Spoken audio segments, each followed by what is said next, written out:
ایک چشم و چراغ 3 سال کا بچہ وہ اغوا ہو گیا. اور دوسری جانب پولیس اسی غمزدہ خاندان کو تشدد کا نشانہ بناتی ہے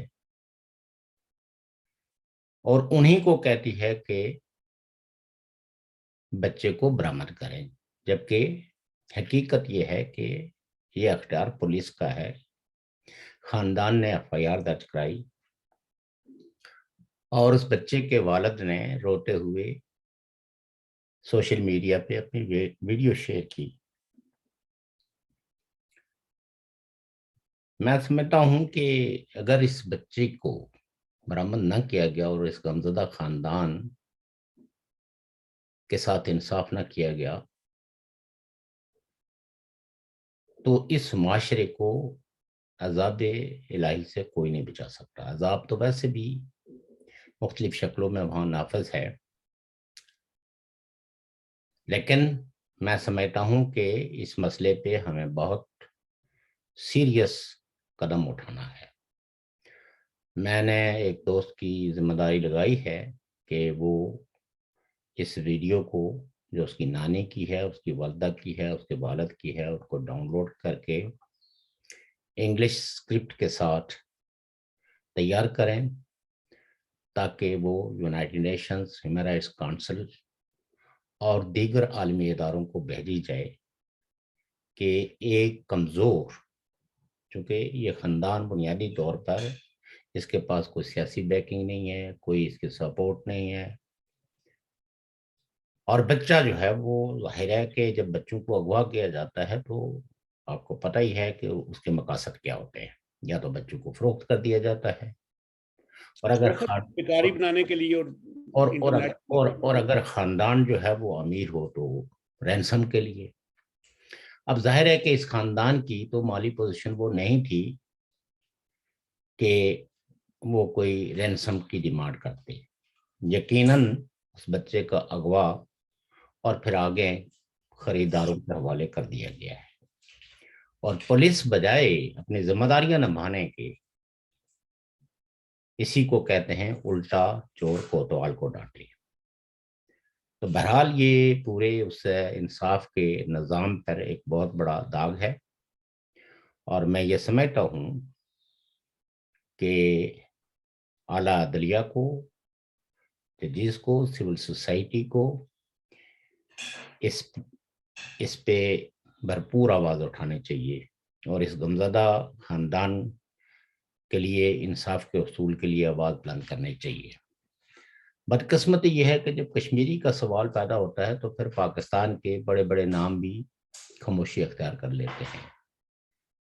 اب مجھے یہ نہیں پتا کہ اس میں کیا مسلک کار فرما ہے. میں یہ بھی کہنے کے لیے تیار نہیں ہوں کہ ہیومن رائٹس جو ایکٹیوسٹ ہوتے ہیں یا جو ڈیفینڈرز ہوتے ہیں وہ کسی تعصب کا شکار ہیں. بہرحال ایک دفعہ میں نے محترمہ عاصمہ جہانگیر صاحبہ کا ایک انٹرویو اخبار جہاں میں پڑھا تھا، اور آپ کو پتہ ہی ہے کہ عاصمہ جہانگیر پاکستان کا وہ بڑا نام ہے، وہ محترم نام ہے، بلکہ عالمی انسانی حقوق کی تحریکوں میں ایک صفحہ اول کا نام ہے. لیکن اپنے اس انٹرویو میں انہوں نے کہا کہ جب صحافی نے سوال کیا کہ آپ کا جو ادارہ ہے، جو انسانی حقوق کمیشن ہے، اس نے کبھی آزاد کشمیر میں انسانی حقوق کی خلاف ورزیوں پہ کوئی رپورٹ کمپائل نہیں کی، نہ گلگت بلتستان پہ. گلگت بلتستان جو خطۂ بیائن ہے اور آزاد کشمیر کے اندر قانون یا آئین کے نام پہ ایک جو مذاق کیا گیا ہے 74 کے نام سے، تو انہوں نے لگی لکھتی رکھے بغیر، چونکہ وہ بہادر خاتون تھی، انہوں نے کہا کہ ہم نے واقعی یہ ہماری کوتاہی بھی ہے، اور دراصل ہمارا نیشنل انٹرسٹ جو ہے وہ اس بات کا متقاضی ہے کہ ہم ان خطوں پہ جو بڑے پیمانے پہ انسانی حقوق کی خلاف ورزیوں ان کو کمپائل نہ کریں، ان کو رپورٹ نہ کریں، کیونکہ اس طرح عالمی اداروں کے اندر ہندوستان جو ہے وہ پاکستان پر الزام لگا سکتا ہے کہ جو پاکستان کے زیر انتظام کشمیر ہے اس میں لوگوں کو اس طرح کے مشکلات، مسائل اور انسانی حقوق کی کتنے بڑے پیمانوں پہ خلاف ورزیاں ہوتی ہیں. تو ہم نے اس مسلط کے تحت آج تک رپورٹ کمپائل نہیں کی. البتہ انہوں نے اسی وقت یہ وعدہ کیا کہ ہم اس طرف توجہ دیں گے، اور پھر ان کی زندگی میں ہی ایک رپورٹ مرتب ہوئی، اور اس رپورٹ میں جو حقائق سامنے آئے وہ یقیناً بہت ہی بھیانک تھے کہ کس طرح انسانی حقوق کی جو خلاف ورزیاں آزاد کشمیر میں ہوتی ہیں، جابس میں، ترقیاتی اسکیموں میں اور عام زندگی میں. تو بہرحال چونکہ آپ کو پتہ ہی ہے کہ پاکستان کا جو سیاسی نظام ہے وہ اس طرح اس کو تشکیل دیا گیا ہے کہ جو کوئی بھی حق اور سچ کی بات کرتا ہے اس پہ فوری ایک فتویٰ لگ جاتا ہے انڈین ایجنٹ ہونے کا. اور بیچاری محترمہ آسمہ جہانگیر بھی اس طرح کے فتووں سے نوازی جاتی رہی ہیں. اور خیر شاید ہی پاکستان کا کوئی ایسا سیاستدان ہو جس نے کبھی کوئی معمولی سا عوامی مفاد میں کوئی بیانیہ اختیار کیا ہو وہ ان فتووں سے نہ نوازا جاتا ہو.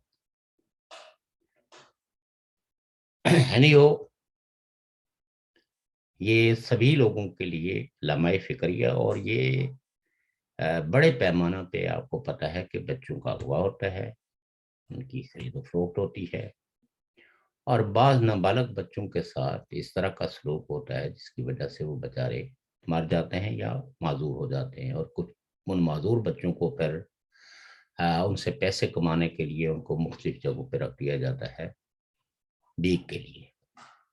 اور پاکستان میں اس طرح کے آرگنائزڈ گینگ موجود ہیں. اس پہ پاکستان میں بھی کئی رپورٹیں چھپ چکی ہوئی ہیں. یہ کوئی ہم اپنے تہیں یا اپنی کسی تحقیق کی بنیاد پہ نہیں کہتے، یہ پاکستان کے اندر بسنے والے وہ لوگ جو اس خطے کے اندر ہونے والی جو زیادتیاں اور بچوں کے ساتھ جو ناروا سلوک ہے اس پہ وہ وقتاً فوقتاً جو رپورٹیں مرتب کرتے ہیں. ان کا ایک یہ حصہ ہے کہ بالآخر ایسے بچوں کا مستقبل کیا ہوتا ہے کہ کچھ گروہ جو ہے وہ ان بچوں کو لے لیتے ہیں اور پھر ان کو مختلف چوکوں اور چوراہوں میں بھیک مانگنے پہ مجبور کرتے ہیں. اور اگر کوئی بچہ انکار کرتے تو پھر اس کو مار بھی دیتے ہیں، چونکہ ان کا کوئی والی وارث نہیں ہوتا.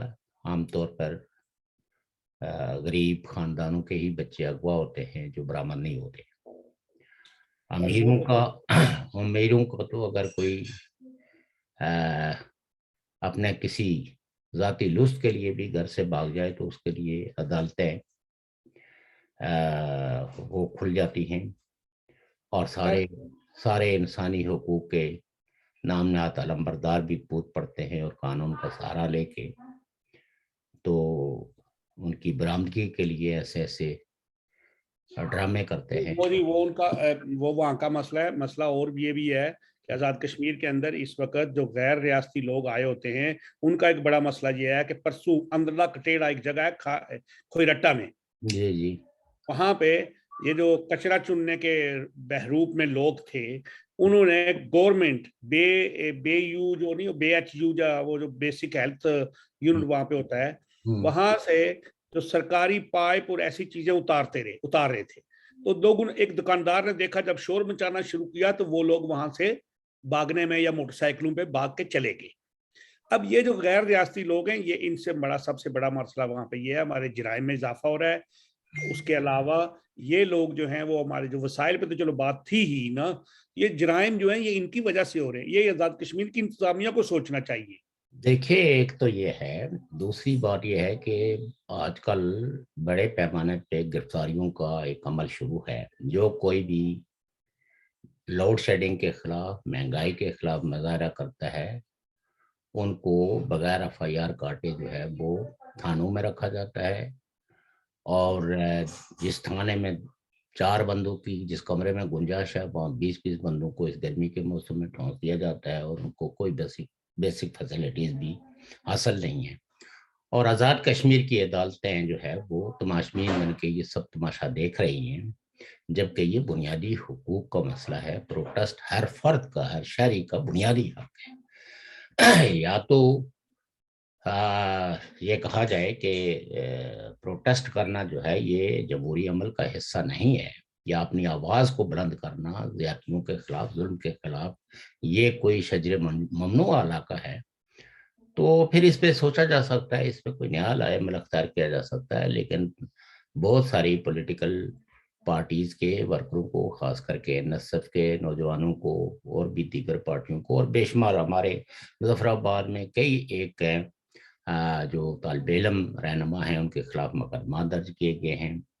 پہلے وہ ہمارے وقار کاظمی صاحب کو بھی گرفتار کیا گیا تھا، بعد میں وہ رہا ہو گئے.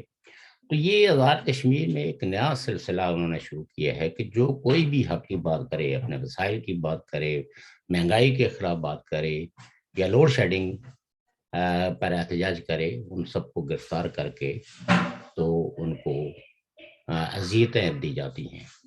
تو میرے خیال میں ہمیں اس پہ ایک بھرپور لائے عمل ترتیب دینا ہے اور ظالم کے ہاتھ کو روکنا ہے. یہ ہمارا عزم ہے. باقی جہاں تک آپ نے پاکستان کی صورتحال پہ جو حالیہ الیکشن ہوئے، اس میں نہیں سمجھتا ہوں کہ ہمیں کسی بکھیڑے میں پڑنا چاہیے. پی ٹی آئی نے الیکشن جیت لیا، نون لیگ الیکشن ہار گئی، اور اس میں کوئی شک نہیں ہے کہ یہ پی ٹی آئی کی ہی سیٹیں تھی. اس میں 10 سیٹیں تو پی ٹی آئی کے ٹکٹ پہ لوگ جیتے ہوئے تھے، اور 10 کے قریب ایسے لوگ تھے جن کو الیکٹیبلز کہا جاتا تھا، وہ آزاد ہیں امیدواروں کی حیثیت میں.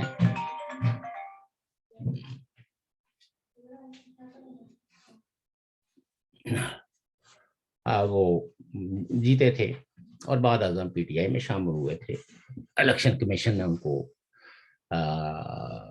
ڈسپشن کلاس کی بنیاد پہ ان کو جو ہے ڈیسیڈ کیا تھا. اس پہ ضمنی الیکشنز تھے. تو کئی ایک لوگوں نے بہت اس پہ وہ چونکہ سبھی کے جو ہے نا جی وہ تعجب کا اظہار کیا، اس لیے کہ سارے ہی تقریباً جو رپورٹیں تھیں یا لوگوں کے جو تجزیے تھے یا جو لوگوں کے تخمینے تھے وہ غلط ثابت ہوئے. کئی ایک بڑے مقتدر لوگ تھے اور انہوں نے اپنی اس شرمندگی کا اظہار کیا کہ ہم نے گراؤنڈ ریالٹیز کی جو اسسمنٹ تھی وہ ٹھیک نہیں لگائی. دیکھیے یہ پارٹیوں کا ہارنا جیتنا یہ ایک سیاسی عمل کا حصہ ہے. کوئی جب 2 کینڈیڈیٹ لڑتے ہیں، ایک جیتتا ہے ایک ہارتا ہے، کوئی چھوٹے مارجن سے جیتتا ہے کوئی بڑے مارجن سے جیتتا ہے. ایک بات جو میں کہنا چاہتا ہوں کہ ایک الیکشن کا نمونہ ہمارے پاس 1970 میں تھا جب پاکستان یونائٹڈ تھا اور الیکشنز ہوئے، تو پیپلز پارٹی کے مقابلے میں کھڑے ہونے والے لوگ جتنے بھی تھے میجورٹی کی زبان پہ ضبط ہو گئی تھی. اس کو کہتے ہیں بھٹو ویوز. اور عوامی لیگ کے مشرقی پاکستان میں اس کے مقابلے میں جو لوگ کھڑے تھے عوامی لیگ کے کینڈیڈیٹس کے بعد موسٹ آف دا کینڈیڈیٹ اپنی ضمانتیں بھی نہیں بچا سکے.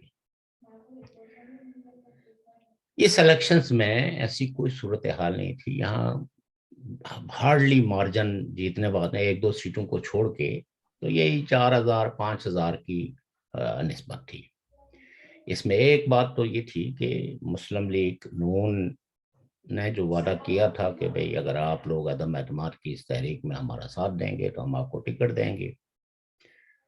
تو وہ ٹکٹوں کے وعدے کے مطابق ان کو ٹکٹ دے دیے گئے، لیکن آپ کو پتہ ہی ہے کہ ایک آبجیکٹو کنڈیشن ہوتی ہے ہر حلقے کی، اس کو مینیج کرنا پڑتا ہے. ناراض لوگوں کو یا جو آپ کی پارٹی کے ساتھ 10 سال سے نہیں بلکہ جنہوں نے زندگیاں کھپا دی ہیں، تو آپ نے اپنے وقتی اقتدار کی خاطر جو ہے وہ ایک اپنی پارٹی کی نمائندگی ان لوگوں کے حوالے کر دی جو اس پارٹی کے نہیں تھے. تو یقیناً عوام کے اندر بھی تو کچھ نہ کچھ آخر یہ عوام ہیں جو سیاسی پارٹیوں کی زندگی بنانے میں، ان کو اقتدار تک پہنچانے میں اپنے ووٹ کا استعمال کرتے ہیں. لیکن جس وقت وہ یہ دیکھیں کہ ہماری لیڈرشپ جو ہے وہ کسی موقع پرستی کا شکار ہے اور بغیر بیانیے کے عوام پہ مہنگائی کا ایک طوفان کھڑے کر دیتے ہیں، تو اس میں عوام کی ناراضگی بھی ہے۔ اور یہ تو پہلے سے ہی لوگ تسلیم کرتے تھے کہ مہنگائی کا جو ایفیکٹ ہوگا، اور نجم سیٹھی صاحب نے تو بہت پہلے کہہ دیا تھا کہ نون لیگ جو ہے وہ یہ جو انہوں نے اقدامات کیے ہیں آئی ایم ایف کا پیکج لینے کے لیے، اس سے نون لیگ کی جو پاپولرٹی ہے وہ گر گئی ہے، کم ہوئی ہے۔ تو لیکن اگر ایسے 2004 کی بنیاد پہ دیکھیں تو 2018 میں تو یہاں سے کوئی سیٹ بھی نہیں مسلم لیگ نون کے حصے میں آئی تھی، بلکہ 7-8 حلقے ایسے تھے کہ جہاں جن لوگوں کو ٹکٹ دیے تھے انہوں نے وہ ٹکٹ بھی واپس کر دیے اور الیکشن میں گئے ہی نہیں، اور جن باقی جن حلقوں میں لوگ کھڑے تھے وہ ہار گئے تھے۔ تو اس دفعہ انہوں نے، آپ یہ کہہ سکتے ہیں کہ 4 سیٹیں جیت لی۔ تو یہ بعض دفعہ الیکشنز کو مینیج کرنے کا بھی ایک سوال ہوتا ہے۔ وہ جو لوگ کہتے ہیں کہ عمران خان صاحب کا بیانیہ چل گیا، میں اس بات سے اتفاق ہے، بیانیہ اگر چلتا تو پھر ان تمام لوگوں کی جو پی ٹی آئی کے مقابلے میں الیکشن لڑ رہے تھے ان کی ضمانتیں ضبط ہونی چاہیے تھی۔ تو یہ جو مارجن ہے، یہ مارجن ایسا نہیں ہے جو کسی بیانیے کی وجہ سے ہے۔ اس میں ایک تو یہ ہے کہ آپ دیکھیں کہ پی ٹی آئی کو بھی ان کینڈیڈیٹ پہ انحصار کرنا پڑا جو الیکٹیبلز تھے۔ پی ٹی آئی نے اپنی کور کمیٹی کے ممبروں میں سے یا اپنے جو لانگ ایسوسیٹس ہیں ان کو نہیں یہاں ٹکٹ دیے۔ جو نون لیگ سے جو ڈیفیکٹ کر گیا صرف اس لیے کہ اس کو ٹکٹ نہیں ملا تو پی ٹی آئی نے ان کو ٹکٹ دے دیے۔ تو بہرحال یہ ہے کہ یہ الیکشنز جو ہے وہ ایسی کوئی چیز نہیں ہے کہ جو، البتہ اس کے جو اثرات ہیں وہ پاکستان کے اندر پولیٹیکل ڈیسٹیبلائزیشن میں ایک کیٹلسٹ کا رول ادا کریں گے۔ اور میرے خیال میں شہباز شریف صاحب کے جو اقدامات تھے اس پہ پنجاب کے ان 20 کانسٹیچوئنسیز کے لوگوں نے عدم اعتماد کا اظہار کیا ہے۔ اب اس پہ نون لیگ کیا حکمت عملی اختیار کرتی ہے، میں یہ سمجھتا ہوں کہ بہرحال عوام کی طاقت پہ یقین رکھنا چاہیے، اور جو پارٹیاں، اور میں یہ سمجھتا ہوں کہ یہ جو پی ڈی ایم کی پارٹی میں جو قدر مشترک تھی اینٹی عمران خان، وہ ایک آرمی چیف کا انتخاب تھا، اور اس سے خوفزدہ ہو کے، حالانکہ ان پارٹیوں کے اندر بھی اور خاص کر کے مسلم لیگ نون کے اندر تو نواز شریف صاحب اور کافی لوگ ایسے لوگ تھے جو یہ کہتے تھے کہ ہمیں عمران خان کی حکومت کے خلاف عدم اعتماد لانے کی ضرورت نہیں ہے، اور اگر کسی وجہ سے لا رہے ہیں تو ہمیں انتخابی قوانین بنا کے تو فوری طور پر الیکشن میں جانا چاہیے۔ یہ فیصلہ خالصتاً پاکستان کی اسٹیبلشمنٹ کا اور پی ڈی ایم کی پارٹیوں، اور پی ڈی ایم کی پارٹیوں میں بھی بالخصوص پیپلز پارٹی اور نون لیگ کا فیصلہ تھا۔ نون لیگ کے رہنما احتجاج کرتے رہ گئے، اور بالآخر حالات کے جبر نے ان کو بھی، چونکہ ظاہر ہے پارٹیوں سے بغاوت کرنا کوئی آسان کام نہیں ہوتا، تو یہ سارے رزلٹس جو ہے نا وہ بیسیکلی اس کا اظہار بھی ہیں۔ لیکن یہ مت بھولیے کہ یہ پی ٹی آئی کی سیٹیں تھی، اس پہ 2018 میں پی ٹی آئی جیتی تھی، اور پی ٹی آئی نے اپنی سیٹوں میں سے 5 سیٹیں جو ہے وہ لوز کی ہیں۔ 4 میرے خیال میں جو وہ ہیں P T I P M L N کے، اور ایک بندہ جو ہے وہ آزاد امیدوار جیتا ہے۔ تو آپ یہ کہہ سکتے ہیں کہ جب کسی کی ویو چلتی ہے، کسی کی اتنی پاپولرٹی ہوتی ہے، تو پھر مخالفین کے لیے جو ہے نا ضمانتیں بچانا بہت بڑی بات ہوتی ہے۔ تو یہاں تو ضمانتیں کیا، یہاں تو نیٹ ٹو نیٹ فائٹ بھی رہی ہے، سوائے ایک دو جیسے وہ برادریوں کی لڑائی ہے، ڈیرہ اسماعیل خان غازی خان جہاں کھوسا برادری ورسز لگاریز ہیں، تو کبھی کھوسے جیتتے ہیں کبھی لگاری جیتتے ہیں۔ تو یہ کوئی ایسا اپسٹ نہیں ہے۔ لیکن آپ کیا سمجھتے ہیں کہ جی یہ ایک ایسا تو یہ تو ایسا ہوا ہے کہ پہلے یہ کیسے ممکن تھا عمران خان صاحب؟ دیکھیں ٹیکنیکل بڑے معاملات آتے ہیں، عمران خان صاحب کو پہلے نکالا گیا، اب دوبارہ ان کو اس طرح لانا تو ممکن نہیں تھا، تو کہیں یہ تو نہیں ہے کہ ان کو مزید مشہور کر کے، وہ پاپولر کر کے دوبارہ ان کو اس دیکھیے کنسپیریسی تھیوریز کو ہمیں نہیں بلیو کرنا چاہیے اور نہ ہی ان کو پروموٹ کرنا چاہیے. دیکھیے عمران خان صاحب نے بہت سخت محنت کی ہے، ایک کانسٹیٹوئنسی میں 3 دفعہ گئے ہیں، اور انہوں نے بہت ٹارگٹ کر کے تو الیکشن کو لڑا. اس میں انہوں نے جو بیانیہ کہیں تو وہ اینٹی اسٹیبلشمنٹ بیانیہ تھا. آپ یہ دیکھیے کہ یہ نون لیگ کا یا نواز شریف کا بیانیہ تھا، جس کی وجہ سے نون لیگ کی ایک پاپولرٹی کا ایک اظہار تھا. جب نون لیگ نے اپنے بیانیے سے ایک طرح کا بٹرے کر کے پرو اسٹیبلشمنٹ بن گئی اور اسٹیبلشمنٹ کے ساتھ بن کے عوام کے جو مفاد کے فیصلے تھے وہ ان کے حق میں کرنے کے بجائے ان کے خلاف کیے، یہ کہہ کے کہ ہم نے ریاست بچانی ہے، تو دو ہی چیزیں ہوتی ہیں نا، یا ریاست بچا لیں یا عوام کی جو پاپولر سپورٹ ہے وہ لے لیں. اور یہ نون لیگ کا میں سمجھتا ہوں کہ جو فیصلہ تھا یہ بہت ہی اپرچونسٹک تھا. عدم اعتماد درست تھا، وہ قاعدے قانون کے مطابق تھا، آئین کی منشا کے مطابق تھا. یہ پولیٹیکل پارلیمانی سیاست کے اندر عدم اعتماد کامیاب ہو یا ناکام ہو یہ پارٹ ہے. لیکن پھر حکومت کے لیے جو ہے وہ آپ ہیں جم جائیں، یہ جانتے بوجھتے کہ پاکستان کی معیشت کیا ہے، تو یہاں جا کے تو مطلب یہ ہے کہ جو اپرچونسٹ ٹرینڈز ہیں نا وہ سامنے آ جاتے ہیں.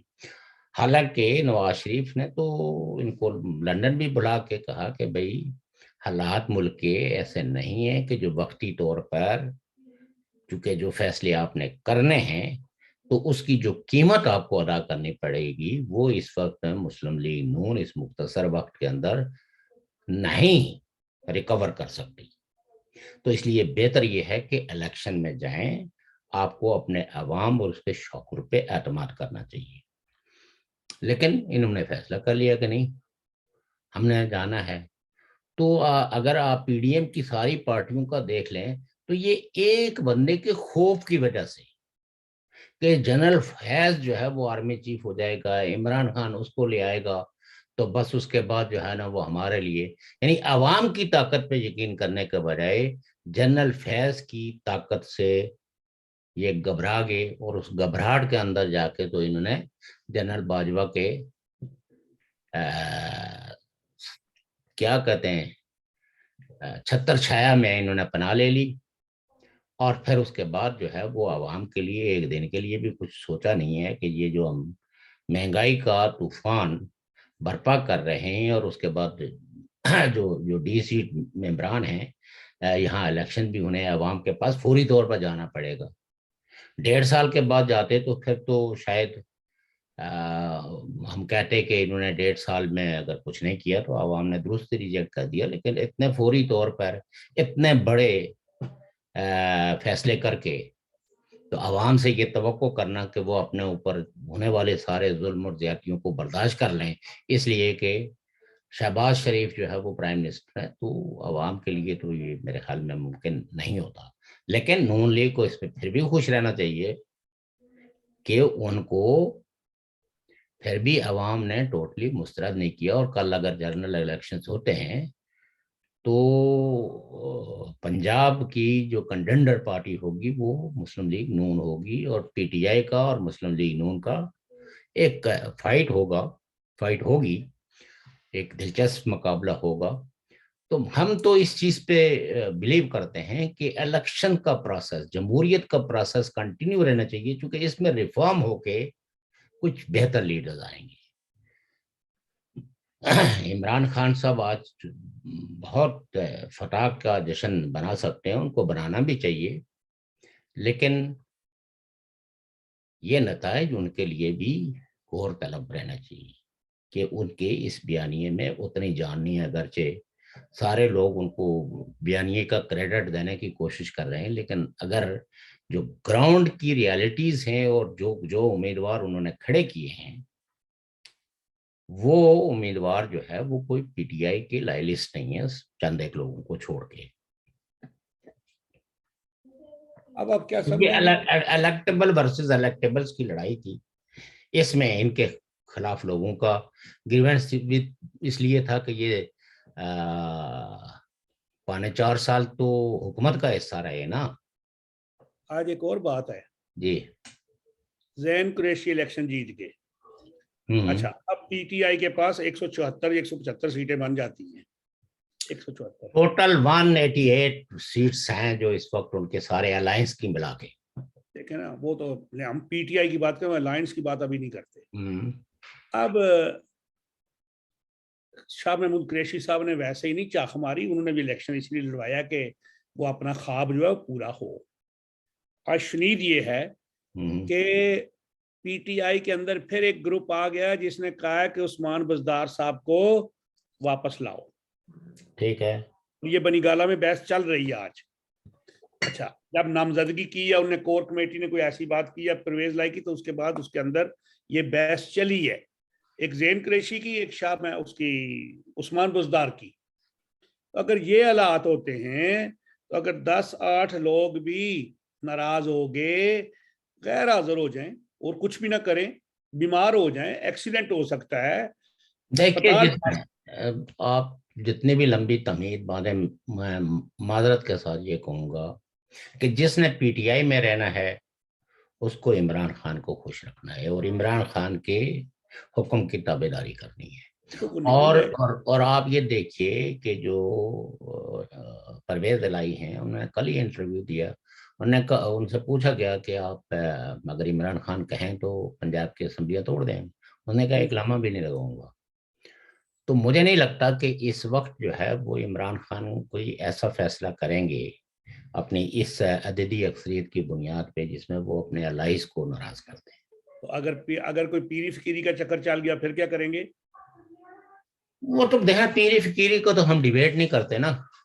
پیری فقیری کا چکر ہے نا کہ عثمان بزدار دوبارہ آئے گا. دیکھیے اگر ایسا ہو گیا تو دیکھ لیں گے وہ بھی، تو اس سے کیا فرق پڑ جائے گا. جو آج نئی شنید یہ ہے کہ انہوں نے عثمان بزدار کو کل ووٹ دیا تھا، وہ آج بھی وہ پرسوں بھی دے دیں گے، ایسی تو کوئی بات نہیں ہے. 5-6 بندے جو ہیں نا وہ غائب بھی ہو سکتے ہیں. یہ دیکھیں مطلب یہ ہے کہ یہ ساری جو اس وقت ڈیبیٹیں چل رہی ہیں، اور میں تو یہ کہوں گا کہ یہ وہ کیا کہتے ہیں کھسیانی بلی کھمبا نوچے کہ اب 4 ادھر سے غائب ہو جائیں گے، 5 ادھر سے غائب ہو جائیں گے، 3 ادھر سے ریزائن کر دیں گے، 10 ادھر سے ڈیفیکٹ کر جائیں گے. استاد دامن تھے، جی جی جی آپ کو پتہ ہی ہے پنجابی کے شاعر سے، آپ کو پنجابی تو ذرا نہیں مطلب بتایا نا کہ پنجابی سے آپ کو شخف نہیں ہے، اردو میں شخف کہتے ہیں. انہوں نے کہا تھا میرے ملک دے 2 خدا لا الہ تے مارشل لا. ہاں جی جی. ایک رہندا عرشاں اُتے دوجا رہندا پنڈیے، او دا نام اللہ میاں اے دا نام ہے جنرل لا الہ. واہ بھائی واہ جنرل کون کہے تو ایتھوں جا. میں نے صرف یہ 2 باتیں کر دی ہیں، اب آپ جانیں، آپ سمجھیں، لوگ ہمارے ناظرین سمجھیں کہ یہ نہ پرویز لائی، نہ عمران خان، نہ شہباز شریف، نہ کوئی اور شریف، نہ زرداری، نہ مولانا فضل الرحمان، جب تک اتلا خدا تے تھلڑا خدا رل کے نہ کرن گے تے کچھ نہیں جی ہونا. اور انہوں نے جو کرنا ہے وہ کر دیا ہے. یہ آپ نے درست کہا، لیکن مجھے کبھی کبھی وہ جو کنسپیریسی تھیریز ہے نا اس میں سے ایک بات کہیں نہ کہیں دماغ میں اٹکتی رہتی ہے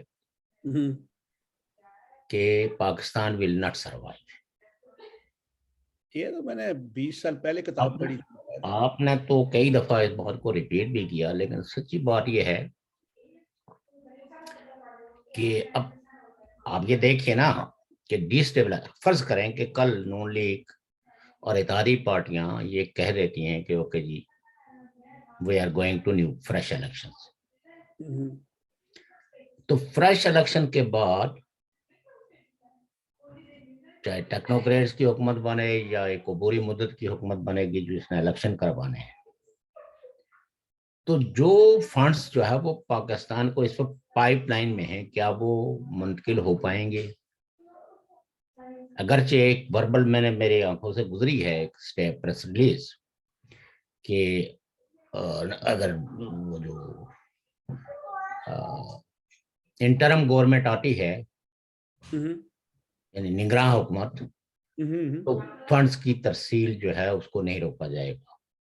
یہ آئی ایم ایف نے کہا ہے، یہ آئی ایم ایف کی پریس ریلیز بھی ہے اور کچھ سعودی عرب کے حوالے سے بھی بات آئی ہے. لیکن خدا نخواستہ یہ عالمی مالیاتی ادارے یہ کہہ دیں کہ چونکہ پاکستان کی سیاسی صورتحال سٹیبل نہیں ہے